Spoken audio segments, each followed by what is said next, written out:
to The Cast, episode 6. Today we are joined by Rose Segal. Hello. Hi. You okay? Well, thank you. Good. Happy New Year. And to you.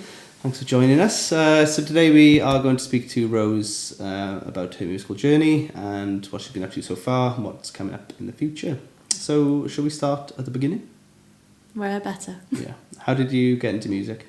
So I was born into a musical family, as in my dad was really big into blues. So he was a self-taught guitarist and he would sing and he wrote songs and he would always have a band. Okay. So as children, my brother and I would get packed up and taken on sort of mini tours of Europe with the blues band. Nice. Alongside the van Lucille. I think my parents were mental taking us, but yeah, so obviously I don't really remember that, but yeah always surrounded by music and bands and busking. How old were you on tour? We went on one when my mum was pregnant with my brother, so I was about 2, and then another when I was maybe 2 or more like 4. Okay. So yeah. So what sort of venues were they then? Lots of busking. So we go to like seaside tourist spots, and they would busk, or they played like the local sort of summer festival thing, storms permitting. Is that your dad in the band? Or yeah. So and it meant to your mum then? No, she calls herself a professional listener, so she's always been very supportive of all us musicians. But yeah, my dad was always like carving that sort of trail ahead of us. And was it always blues? Is that the? He did go on later in life to teach himself classical guitar to diploma level, as you do, just self-taught. But yeah, blues was his real, that was what he just completely gelled with. So. And do you think that has come through in your music? I'm not sure that it has, actually. I didn't realise, because I took for granted being around music, being at live events all my life. It was, I didn't realise that not every family did that all the time. Yeah.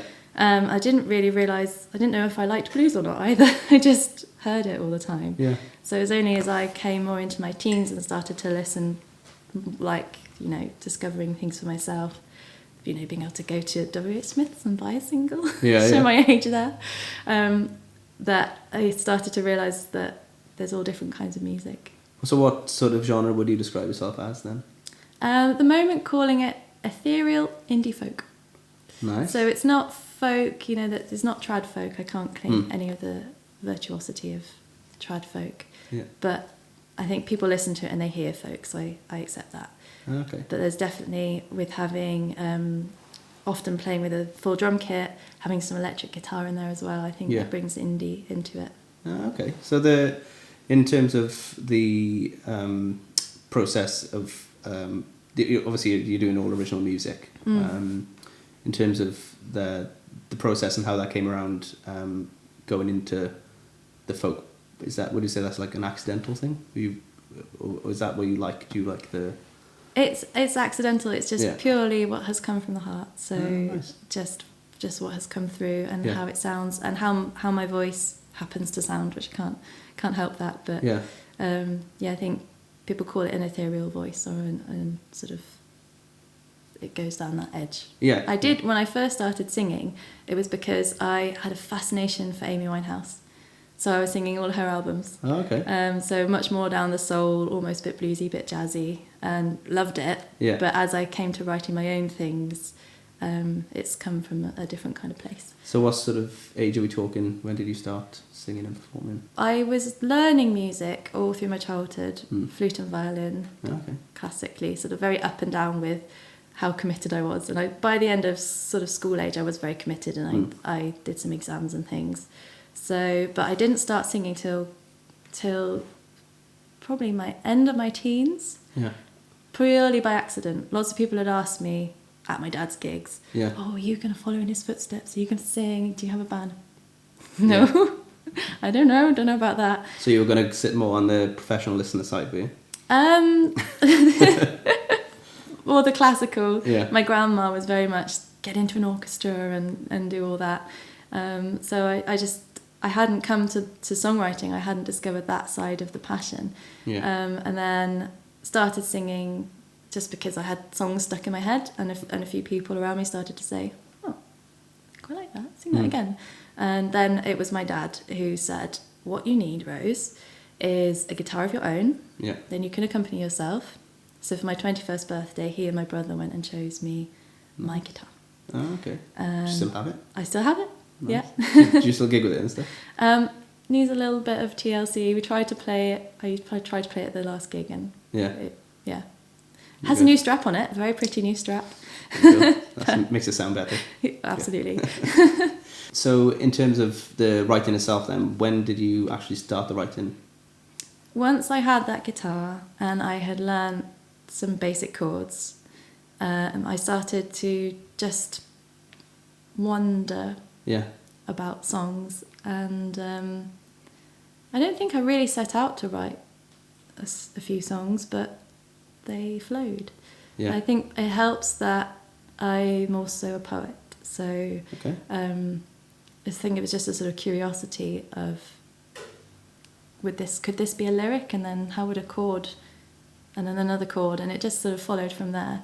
And again, the same as with singing itself, I was quite coy about it for a while. It was a long time before anyone heard a song, and then luckily for me, they liked it. Oh, good. So in terms of like the poetry, was that like happening alongside all of the learning of music, or were you like completely independent with that? I would always write all through school. I should have been doing my classwork. But yeah, poetry took over during my degree. I did a degree at Cardiff University, and it was English literature and Italian, but there was creative writing on the poetry side. Oh, okay. On the English side, sorry. And I just was really drawn into that. So then I went and did a master's at Brasenose in Oxford in creative writing itself, and specialised in poetry, because again, because it's musical, like it's the music of the soul and the music of the mind, and so I've written a lot of poetry. Well, I suppose that really helps with like the rhythmic side of things. I think because that's sometimes that's very difficult to be able to fit in so many words into a rhythm, and I think that in itself is it's quite a skill to hone. So you're not from Brecon originally, obviously you're in Brecon now. Yes. So is that what brought you to Wales? Was it doing your degree? Actually, it was a joint family dream. Okay. So my father had passed away about 5 years prior to the move that we made 7 years ago now, and we have horses for our sins. So my mum had sort of said, I'd love to have somewhere and have the horses at home. My husband and I have a dream of running a retreat centre. Okay. So we kind of said, I'll come with you. Yeah. So hence we both sold up in Oxfordshire and all came to Brecon together. Oh, okay. And so do you find much different with the music scene in both places? It's so welcoming and warm here. I played everywhere in Oxford. Yeah. I was a lot younger when I was doing that, so venues like the Wheatsheaf and the Cellar, the Bullingdon. Yeah, it was a good time for getting out there and getting gigging. Brilliant. But coming here, I find that it's a smaller. Yeah. It's a rural area. Yeah. All the bands know each other. Everyone is really supportive of each other. And it's a really warm place to be in music. Yeah, good. Because I find like I think more and more people we speak to consider Brecon to be a music town. We've got Hay on Wye, whereas the book town. Yes. So it's good to know that people who come into Brecon as well find that it's a good place for music. Yeah, that's good to hear. So have you, as well as the live performance, have you done any recording? Yes, we released an EP in 2018. Okay. It's called Bring to Light. That was recorded at Shaken Oak Studios back in Oxfordshire with Arthur Young. And that was an amazing experience. When you go into a time warp and time just sort of crystallises, and it's just a few days, but it felt like we'd spent weeks there. Because it's in the middle of the countryside, in the middle of Oxfordshire, very idyllic setting, in a barn conversion, nice. Very organic place to make music, full of cats. I was right in my element, surrounded by Arthur's beautiful cats. So were you going there to write, or had you written everything to go in? Yeah, it was written and rehearsed, so we just went in and recorded, and it was. So I think the set, like you say, the setting in the studio makes a big difference in regards to, I think, the performance a lot of the time. I think if you look back at sort of like the famous bands and recording and all that sort of stuff, a lot of people get the inspiration for the next album from actually being there. So So yeah, that sounds lovely. So when you say we, who are we? Have you got like a fixed band you play with, or you doing solo shows, or? I've got I'd say like a fixed collective, and then I do love to bring in as many musicians as possible. Yeah. So I'm very, very lucky in that my brother Jack, he has inherited the music thing from Danny, our dad, as well. So he plays double bass and electric bass, legendary bass player, and he also sings. He's a more trained singer than I. Is he? Yes, he had singing lessons, and so he's very skilled on the harmonies. Yeah. So it's usually us, and then we have been joined since I came to Brecon. Met Matt Lodge, who has brought terrible bloke. Shifty soul. He has brought some really beautiful electric guitar influences in. So I do love the sound of an acoustic guitar. Yeah. But yeah, the kind of like eerie effects and just magic that he works with the electric guitar has been fab as well. And then we've got the options of sometimes I can play one and he can play the other, or we can chop and change with that. And then we like to work with drummers. We've got a few people. Yeah. Someone potentially at North London, someone around here as well. So we like to create quite a big soundscape when we do play live.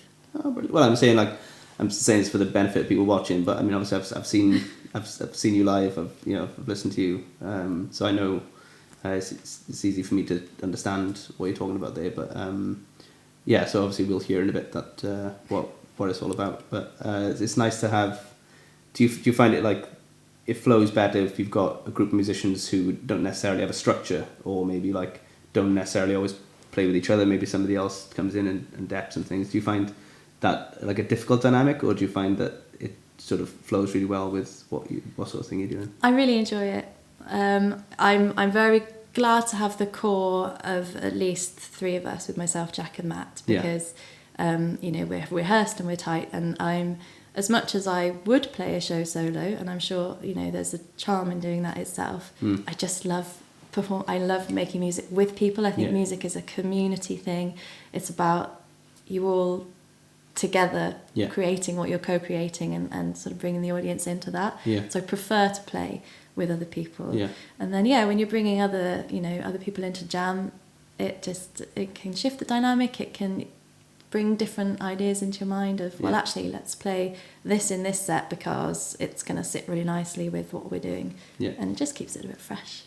Well, definitely. I think from what I've seen, it's definitely a merge of sort of everybody's got their own disciplines, everybody's got their own abilities for things, but it does all seem to work well together. And I know that when we've done jam nights and stuff in the past, I've jumped on a piano and tried to do a few chords, and I've been like, this is not, I'm not bringing anything to the table here. So I definitely know what you mean in terms of that. So the shows you have done in the past, any particularly memorable ones? I have to say, it's a work in progress every time you play, and every time I see someone play as well. So I'm going to pick one of my most recent performances, which was in Brecon. It was at the Muse, and I don't know, we'd been playing all day, playing together. We just really gelled, and I just felt that what I really hope to get across, like the intentions I want to share with an audience, which are healing intentions, which are, it's quite a soulful experience for me to perform anyway. It's not just about sound, it's about bringing an energy into the room and offering it. And I just felt that it really landed with the audience that evening. And it was really special for me.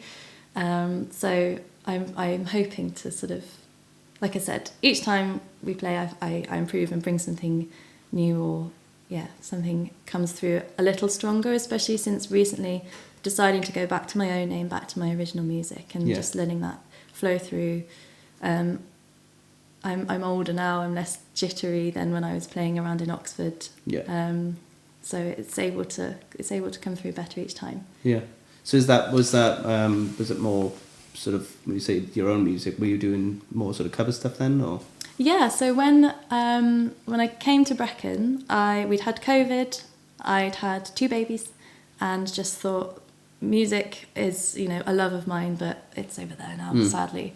And I just sort of accidentally met some people that I'm very grateful for. So started jamming with Shane on the djembe, and then he happened to know this shifty guy called Matt Hodge, and so we all started to jam. We were playing some covers. I was sneaking my originals into them. I see. Into there, and I think so we created a band and ran with that for a bit. But then over the summer, I was going to festivals just to go to festivals, and I'd end up like doing a little open mic at them and things. Yeah. And I just thought, I really do want to do it. I really so that's do where the love it. sits, is in the original. Yeah, the original music. So I thought, well, I'll talk to them, and I did, and they were happy with the original music. So shows coming up? Anything in the pipeline? Yes, looking forward to the spring. We're playing on the 2nd of March in Builth at the Wyside Arts Centre. It's an event that's trying to give the centre a boost, so lots of local musicians will be there. Nice. Look out for that. And then also on the 9th of March, I'm helping to organise the International Women's Day event with Hay Free Radio. So there'll be an all-day event at the Globe at Hay, and then we will be performing in the evening. Nice. And obviously, hopefully you'll come back and play for us this year. I hope so. Lovely. And some festivals in the summer. Yeah. Summer seems like forever, but yeah. So I know. It's so cool. So in terms of like the music itself, like the vibe I get from it all is that it's all about energy, and it's almost sort of it's sort of borderline sort of like spiritual, going alongside the music. Yeah. Is that intentional? Is that something you're, like you said about when you played at the Muse and stuff, and about how it landed? Are you intentionally trying to bring that into music? Yes, definitely. I think music is so incredibly powerful to touch us in really deep ways and sort of initiate healing responses. I've certainly had that going to see Florence and the Machine. Okay. Just floods of tears from nowhere, just from, you know, the beauty of it, or I don't know, it's otherworldly, and I think we all have that otherworldly part of us inside us, and music is an amazing way to connect with it and to bring things through. And we're going back into music this time around. I've really wanted to stay grounded in that side of it, as well as, obviously it's quite hard to put alongside an industry that is very sort of, can be quite image focused, etc. But instead to just stay grounded in just wanting to bring love through effectively. Well, I think in terms of like, if there was ever a time to be able to do that, I think they say about the industry, I think times are more accepting of spirituality and all that sort of things now, and I think music is a therapy. Music therapy Definitely. is a thing. Yeah. You know, so it's not like it's not their worlds apart and you're trying to force them together. You know, I think they do. Yeah. They do work really well. But I mean, that's definitely something I get from your music, is that like it's a very sort of energy focused thing. I'm happy so that comes if that across. if that is part of it, you know, it definitely comes across that way. And I've discovered from going to festivals myself, you know, more now than when I was in Oxford, just trying to be a little singer. There is this wave of conscious creators who are singing about our connection with earth, our connection with ancestors, and our connections with each other. And it's really important and powerful. And just discovering that there are other people like-minded who have the same feelings about earth and spirituality and music has given me a real sort of boost of confidence of, there could be a place for what I sing and how I sing it. Yeah. So I think it could be that, I think that is also a thing with, I think that might become when you're older type thing, when you're not trying to sort of,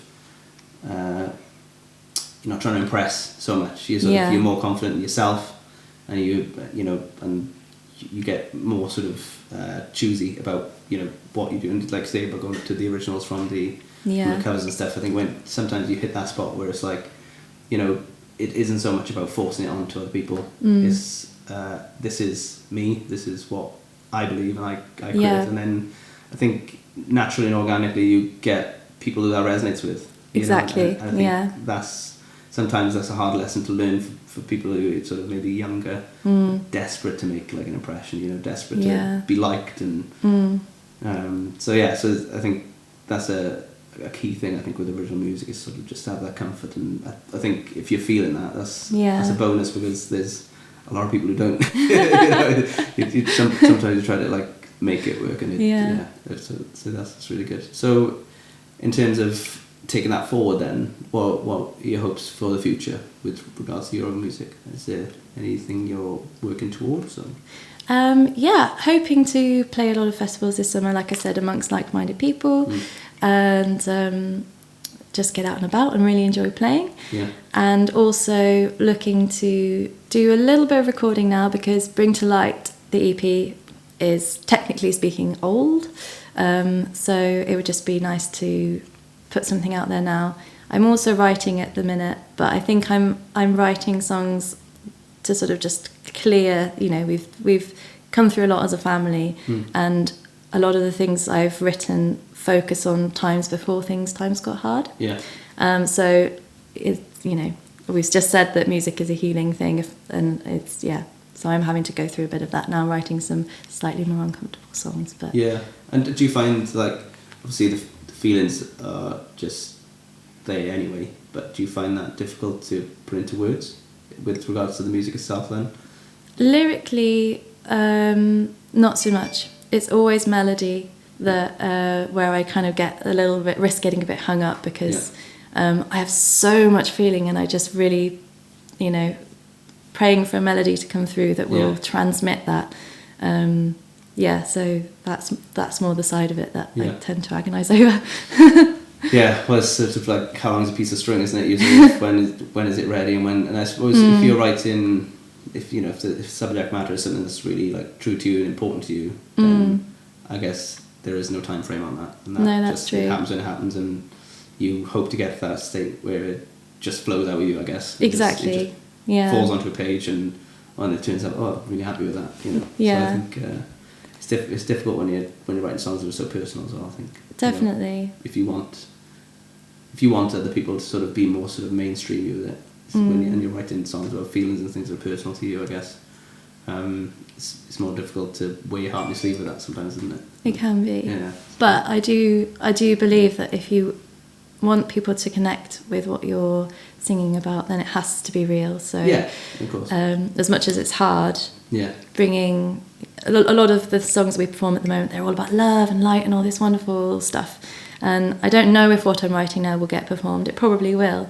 And it still is about love and light, but you know, selling houses, losing people, it's, you know, how do you go through those things? How do you heal through those things?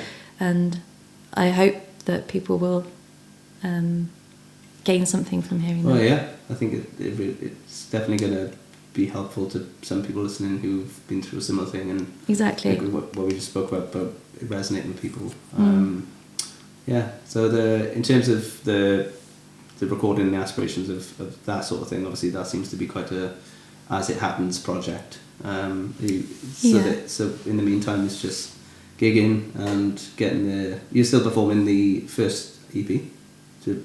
That's all still in the set. So they're still bringing new listeners to that music as well. Yeah, definitely, because it was, you know, we made it 2018. I was pregnant when it was released, had a baby 2019, then we had lockdown, so it sort of, we had all this build up to making it. It was so exciting, released it, and then just personal life and pandemic, it just got sort of parked, and I never really expected to go back to it, so it's nice that it's, you know, absolutely, could almost do with re-releasing it just to say this is still me. Definitely. So shall we have a listen?